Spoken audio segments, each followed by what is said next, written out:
அனைவருக்கும் வணக்கம். இது Ansitha brakes manufacture company, Vedasandur, Dindigul மாவட்டம்.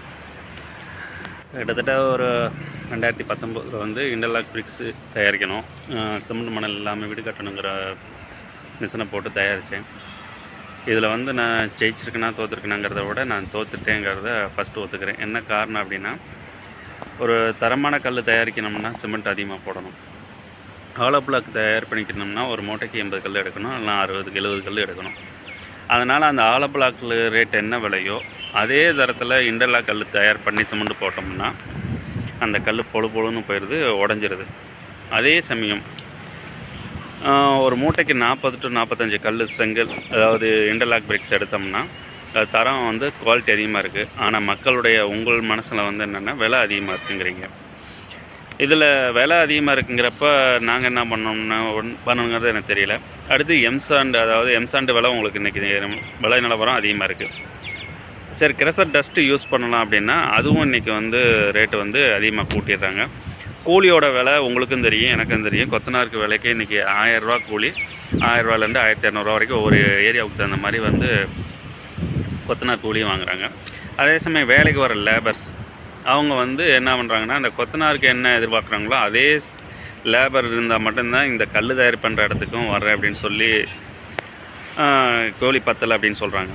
சரி, எல்லாருமே விலையேற்றிட்டா ஜல்லி, பேபி ஜல்லி, கிரஷர் டஸ்ட்டு, நிலக்கரி சாம்பல் வந்து கிட்டத்தட்ட 250 கிலோமீட்டர்லேருந்து, ஆனால் கிட்டத்தட்ட தூத்துக்குடியிலேருந்து தான் வாங்கணும். அப்படி இருந்தும் வாங்கி போட்டு விலை கம்மியில் வந்து ஒரு செங்கல் தயாரிக்கிறாங்கன்னா அது எந்த மெட்டீரியலில் போட்டு தயாரிக்கிறாங்கன்னே எனக்கு தெரியல. என்னால் வந்து அந்த மாதிரி தயார் பண்ணவும் முடியல. ஒரு நாளைக்கு 2 யூனிட் மணல் தான் ஒரு 8 பேர் வந்து மேனுவலாக ஹேண்டில் பண்ண முடியுது. 8 யூனிட், 2 யூனிட்டுக்கு வந்து மினிமம் வந்து ஒரு 20 மூட்டை வந்து ஒரு 15 மூட்டைலேருந்து 16 மூட்டை வந்து நம்ம யூஸ் பண்ணணும். அந்தளவுக்கு சிமெண்ட்டை யூஸ் பண்ணி கல் குவாலிட்டியாக கொடுத்து தரமாக எடுக்கணும் அப்படின்னா கல்லுடைய விலை வந்து அதிகமாகுது.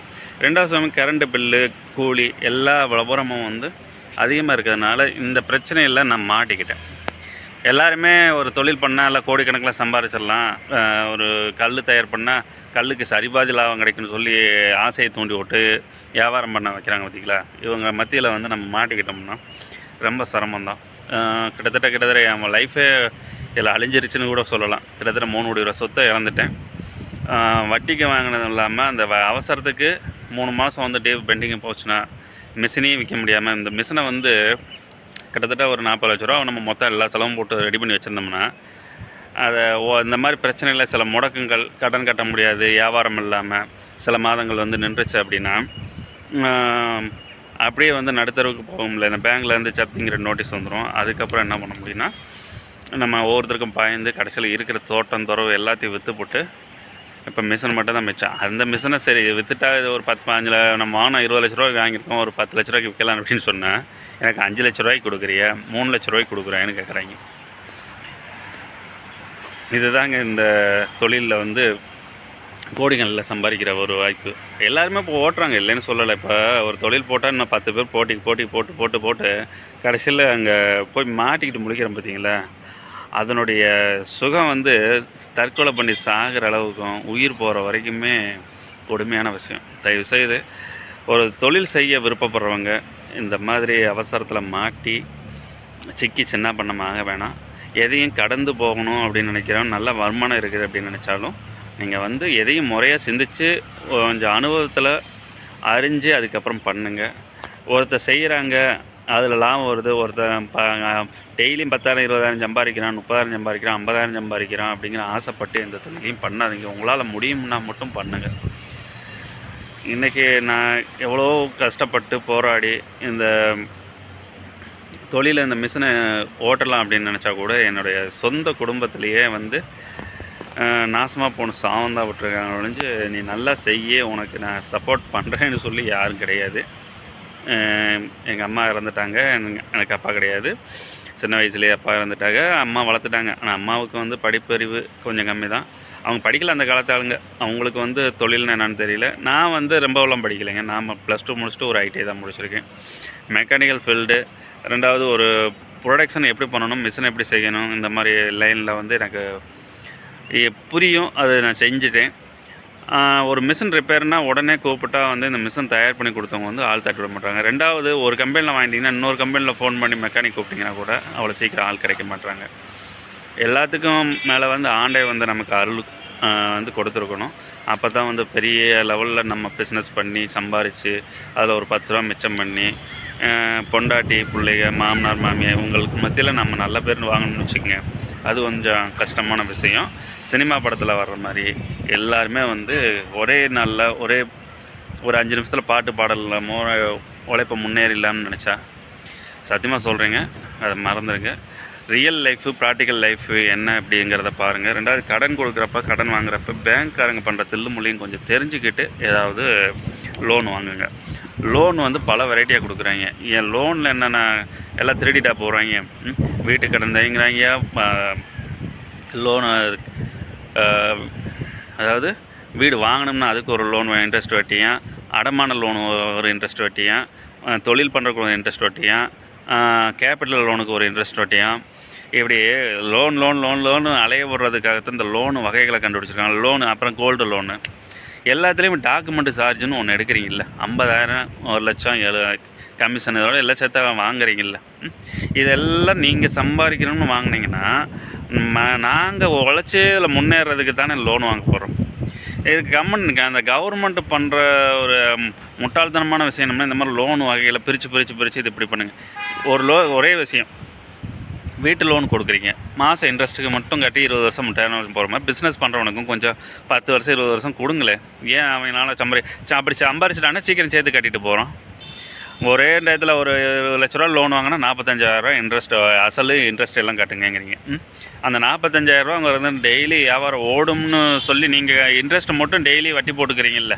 எங்களுக்கு அந்த அளவுக்கு வியாபாரம் ஓடணும், தொழில் ஓடணும் அப்படின்னு சொல்லி நாங்கள் கொஞ்சமாவது நினைக்க மாட்டோமா? இதை பற்றி அக்கறை எந்த அரசியல்வாதிகளுக்கு தான் இருக்குது, எந்த பேங்க் மேனேஜர் தான் இருக்குது. ஃபீல்டு மேனேஜர்னு நம்மளை ஏமாற்றி எப்படி எந்த லோனையும் எப்படி மாற்றினா வீட்டு லோனையும் பிஸ்னஸ் லோனையும் எப்படி கோர்த்து விட்டு இவனை மிரட்டி எப்படி அந்த ஜப்தி பண்ணி வீட்டையே எழுதி வாங்கணும், இல்லைன்னா 3 மாதத்தில் என்பி ஆகணும் அப்படின்னு சொல்லி எவ்வளோ அலையறீங்க. என்னமோ புரிய மாட்டேங்குது. இந்த உலகத்தில் நல்லதுன்னு யோசிக்கிறதுக்கும் நல்லது செய்கிறதுக்கும் அறிவுரை சொல்கிறதுக்கு ஆள் கிடையாது. லோன் வாங்கி யாரும் மாட்டிக்காதீங்க. நான் இந்த வீடியோவில் நான் வந்து பதிவிடுறேன். அதே சமயம் நான் இப்போ வந்து முயற்சி பண்ணியிருக்கிறது வந்து செங்கல் மிஷின் தான், சாதாரண சின்ன செங்கல் பிளேயர்ஸ் மிஷின் தான் போட்டிருக்கேன். அந்த மிஷினை வந்து கொஞ்சம் என்ன பண்ணியிருக்கேன்னா மாடிஃபை பண்ணி 3/4 4 இன்ச்சு ஹைட்டு 210 mm 220 mm கொடுத்துருக்கேன். 220க்கு 220 mm வந்து அகலம் கொடுத்துட்டு ஹைட்டு வந்து 4 இன்ச்சு 100 mm வந்து கொடுத்துருக்கேன். இதில் வந்து கொஞ்சம் ஹைட்டு வந்து முன்ன பண்ண வரும். இந்த கல் வந்து எதுக்கு தயார் பண்ணுறதுன்னா, சீக்கிரம் வீடு கட்டி முடிக்கணும். ஒரு கலவை வந்து கொஞ்சம் கம்மி பண்ணி சிமெண்ட் பால் வச்சும் கட்டிக்கலாம், 2 பக்கம் பூசிக்கலாம், பூசாமையும் டேரெக்டாக பட்டி பார்த்துக்கலாம். அப்படிங்கிற மெத்தடில் வந்து இந்த கல்லை வந்து நான் தயார் பண்ணுறதுக்கு முயற்சி பண்ணியிருக்கேன். உங்களால் முடிஞ்சால் ஆதரவு கொடுங்க. ரெண்டாவது, உங்களுக்கு தரமான கல் வேணும்னா மட்டும்தான் என்கிட்ட ஆர்டர் கொடுங்க. ஆர்டர் கொடுத்தீங்கன்னா முழு அமௌண்ட்டு கொடுத்துருங்க. எத்தனை கல் வேணுமோ அந்த அமௌண்ட்டுக்கான ஆர்டர் கொடுத்துருங்க. எனக்கு வந்து போட்டு செய்கிறதுக்கு தகுதி இல்லை, இப்போதைக்கு அமௌண்ட் நம்மக்கிட்ட கிடையாது. ஒரு 10,000 கொடுக்குறேன், 20,000 கொடுக்குறேன். இன்றைக்கி வந்து ஒரு நாளைக்கு வேலை செஞ்சாங்கன்னா நான் 5,000 கூலி போயிருங்க. மெட்டீரியல் வாங்கணும்னு வச்சுக்கோங்க, 2 யூனிட் மெட்டீரியல் நான் நார்மலாக யோசிச்சு பாருங்கள், 9,000 10,000 வந்துடுது. 10,000 + 5,000 15,000. இந்த ஒவ்வொரு நாளைக்கு நான் 15,000 செலவு பண்ணால் மட்டும்தான் ஒரு குறிப்பிட்ட கல் ஒரு 2,000 கல்லோ 1,500 கல்லோ நான் வந்து ப்ரொடக்ஷன் பண்ண முடியும். அதுக்கு மேலெலாம் வந்து ப்ரொடக்ஷன் பண்ணுற அளவுக்கு மிகப்பெரிய பட்ஜெட்டில் நான் கோடிக்கணக்கில் இன்வெஸ்ட்மெண்ட் பண்ணலைங்க. நார்மலாக போட்டிருக்கேன். இந்த நார்மலாக போட்டதுக்கே எனக்கு கிட்டத்தட்ட 20-30 லட்ச ரூபா செலவு பண்ணியும் இன்னும் வந்து ப்ரொடக்ஷன் எடுக்க முடியல. இந்த மிஷின்காரங்க பண்ண வேலை ப்ரொடக்ஷன் கொஞ்சம் ஸ்டார்ட் பண்ணி அது ஓட்டி இருக்கலன்னா அவங்க வந்து சரியான ப்ரோக்ராம் செட்டிங்ஸு மிஷினு ஃபங்க்ஷன் இதெல்லாம் செஞ்சு கொடுக்காதனால லேட் ஆகிடுச்சு. இப்போ வர சொல்லி புதுசாக ரெடி பண்ணிகிட்ருக்கேன். உங்களுக்கு தெளிவான பிரிக்ஸ் வேணும் அப்படின்னா நான் இப்போதைக்கு வந்து 3/4 4 இன்ச்சு ஹைட்டு 3/4 அடி சோறு 4 இன்ச்சு சோறு ரெண்டுக்கும் வந்து ஒரே கல் யூஸ் பண்ணுற மாதிரி பில்லர் இல்லாமல் 2 மாடி கட்டலாம். அதுக்கான கல் நான் தயார் பண்ணுறேன். உங்களுக்கு விருப்பம் இருந்தால் எனக்கு 3 மாதத்துக்கு முன்னாடியே ஆர்டர் கொடுங்க. அவசரப்பட்டு என்னை வந்து இதுக்கு முன்னே நான் வந்து வியாபாரம் பண்ணும்போது அதையும் நான் சொல்லிடுறேன். மேஸ்திரி வந்து இந்த கமிஷனுக்கு ஆசைப்பட்டு விலையை குறைக்கிறதுனால நான் வந்து மாட்டிக்கிறேன். அதாவது புரியுதுங்களா, வீட்டுக்காரங்களுக்கு நான் புனையாகிறேன். இந்த திருட்டுத்தன வேலைக்கு வந்து என்னால் உடம்பட முடியாது. விருப்பம் இருந்தால் ஃபுல் அமௌண்ட்டு கொடுத்துட்டு உங்களால் கல் ஓட்ட முடிஞ்சால் ஓட்டிக்குங்க. யாருக்குமே வந்து நான் சகாயம் பண்ணி கொடுக்குறேன் அப்படின்லாம் கிடையாதுங்க. நான் ஒரே விலை நான் ஃபிக்ஸ் பண்ணி நான் சொல்கிறேன். நீங்கள் வந்து நேரில் என்கிட்ட விலையை கேட்டுக்குங்க. ஃபோன் நம்பர் கொடுத்துறேன், கான்டாக்ட் பண்ணிக்கோங்க. 2வது முக்காலுக்கு முக்கால் செங்கல். நீங்கள் பெரிய ப்ராஜெக்டாக இருந்தாலும் சரி, சின்ன ப்ராஜெக்டாக இருந்தாலும் சரி, மொத்த கல் எவ்வளோ வேணுங்கிறத நீங்கள் கால்குலேஷன் பண்ணிக்கலாம். அதாவது 3 குத்துக்கல்லுக்கு 3 செங்கல் குத்துக்கல் வச்சிங்கன்னா என்ன சைஸோ அந்த சைஸில் தான் நான் கல் தயார் பண்ணுறேன். அதோட பெருசும் இல்லை, அதோட சிறுசும் இல்லை. ஏன்னா இதுதான் கரெக்டான அளவு. சீக்கிரம் கட்டுமானம் கட்டி முடிக்கலாம். வீட்டை கட்டும்போது கல்லை மாற்றி திருப்பி வைக்கிறது, கொண்டு போடுறது, அது இந்த வேலையே வேணாங்க. டக்குன்னு அடுக்கி வச்சுட்டு ஒரே நாளில் 7 அடி மட்டத்துக்கு இந்த கல்லை வந்து நீங்கள் கட்டலாம். கொத்தனார்கள் லேட் பண்ணுறாங்கிற கவலையும் வேணாம். கொத்தனார்களை குறை சொல்கிறேன்னு நினைக்க வேணாம். ஒரு சில கொத்தனார்கள் பண்ணுற தவறு ஏன்னா புரிஞ்சிக்கவே மாட்டாங்க. நான்லாம் எவ்வளோ நான் கட்டணம் கட்டி கிட்டத்தட்ட 1.5 வருஷம் கட்டணம் கட்டி ரொம்ப நொந்து போயிட்டேங்க. எவ்வளவோ காசு இழந்துட்டேன். இன்றைக்கி அந்த கட்டடத்தில் இப்படி செய்யணும், அப்படி செய்ய மாட்டேங்கிறேன், அப்படி செய்யணும், இப்படி செய்ய மாட்டாங்க. அவங்களுக்கு தெரிஞ்ச அறிவு வந்து யூஸ் பண்ணுங்க. அதாவது கொத்தனா கட்ட தெரிஞ்சால் கட்டுங்க, இல்லைன்னு சொல்லலை. இப்போ நான் மெக்கானிக் தான், மெக்கானிக் வளர்ந்து செய்யலை. நான் வண்டியை வந்து என்னால் தயார் பண்ண முடியுது, புரியுதுங்களா? அது மாதிரி இப்போ ஒரு தயார் பண்ணணும் அப்படின்னா அந்த கார் கம்பெனிக்காரையும் எப்படி என்ன மெத்தடு ஃபார்முலாலாம் வச்சுருக்காங்க அதே ஃபார்முலா மாதிரி தான். வீட்டுக்காரங்க என்ன சொல்கிறாங்களோ அதை கட்டி கொடுங்க.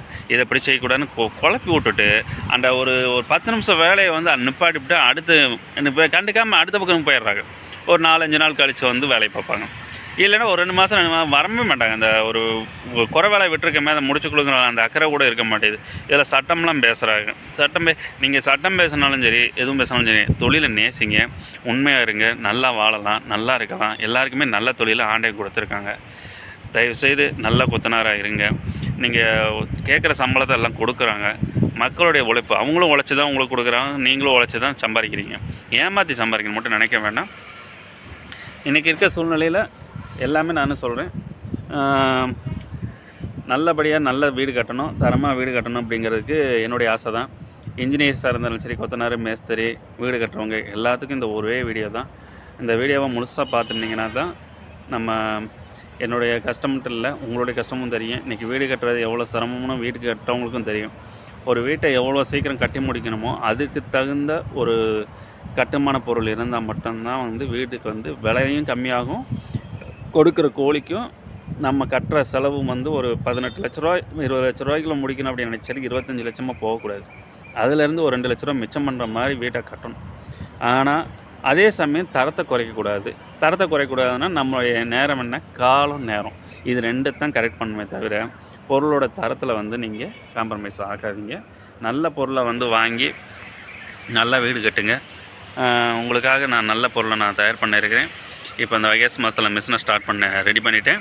உங்களால் முடிஞ்சால் எனக்கு ஆதரவு கொடுத்து, இல்லை உங்களுக்கு நம்பிக்கை வேணும் அப்படின்னா நேரில் வாங்க, மிஷினை பாருங்கள். நான் என்ன சைஸில் டை போட்டிருக்கேங்கிறத இந்த வீடியோவில் அப்லோட் பண்ணியிருக்கேன். இந்த வீடியோவில் இருக்குது. பட் இது வரைக்கும் நான் எத்தனையோ வீட்டுக்கு 100 வீட்டுக்கு மேலே கட்டியாச்சு. இன்டர்லாக்லேயே தான் கட்டியிருக்கேன். ஃப்ளேயர் செங்கல் 2 வீடு தான் கொடுத்தேன். எனக்கு எல்லா பக்கமும் ஃப்ளேயர் செங்கலாக போடுறாங்க அப்படிங்கிற கான்செப்ட் இருந்துச்சு. 2வது சின்ன சின்ன செங்கலாக எடுத்து வீடு கட்டுறதை விட 3 செங்கலுக்கு ஒரு கல் எடுத்து வீடு கட்டினா கொஞ்சம் பெனிஃபிட்டாக இருக்கும்னு நான் நினச்சிருக்கேன். உங்களுக்கு செலவும் குறையும். 2வது மட்டக்கம்பு வச்சிங்கனாலும் சவுறு நேராக வரும், ஓர்ஸாக வரும், தூக்கு வரும். சிமெண்ட்டு கலவை அதிகமாக தேவைப்படாது. சிமெண்ட்டு பால் ஊற்றியே கட்டிக்கலாம். டைரெக்டாக வெளியில் பட்டி வச்சுக்கலாம், பூச்சி வலையும் பண்ணிக்கலாம். அந்தளவுக்கு தான் நான் அந்த கல்லை தயார் பண்ணுறேன். அதாவது தரமான கல் மட்டும்தாங்க. நீங்கள் தயவு செய்து இந்த கமிஷன் பேஸில் எனக்கு கம்மியாக வேணும், நான் வந்து எனக்கு இதுக்கு கொடுத்தா வாங்கிக்கிறேன்னு சொல்லி இந்த ஆசையை தூண்டி விடுறது அந்த மாதிரிலாம் நமக்கு வேணாங்க.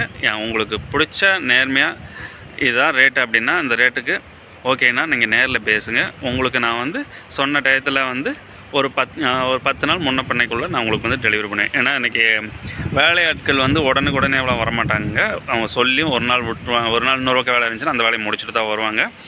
அதனால் நீங்கள் சொன்ன டயத்துலேருந்து ஒரு 10 நாள் 15 நாளைக்குள்ளே டிமாண்ட் முன்ன பண்ண சொல்லி இந்த டயத்துக்குள்ளே எனக்கு இறக்கிறீங்கன்னு சொல்லிட்டிங்கன்னா முன்கூட்டியே சொல்லணும். அப்படி சொல்லிட்டிங்கன்னா எனக்கு பிரச்சனை இல்லை. ஒரு அதிகமாக வேகமாக சீக்கிரம் முடிக்க சொன்னேன், என்னால் பண்ண முடியாது. மீண்டும் அடுத்த வீடியோவில் சந்திக்கிறோம். நன்றி, வணக்கம்.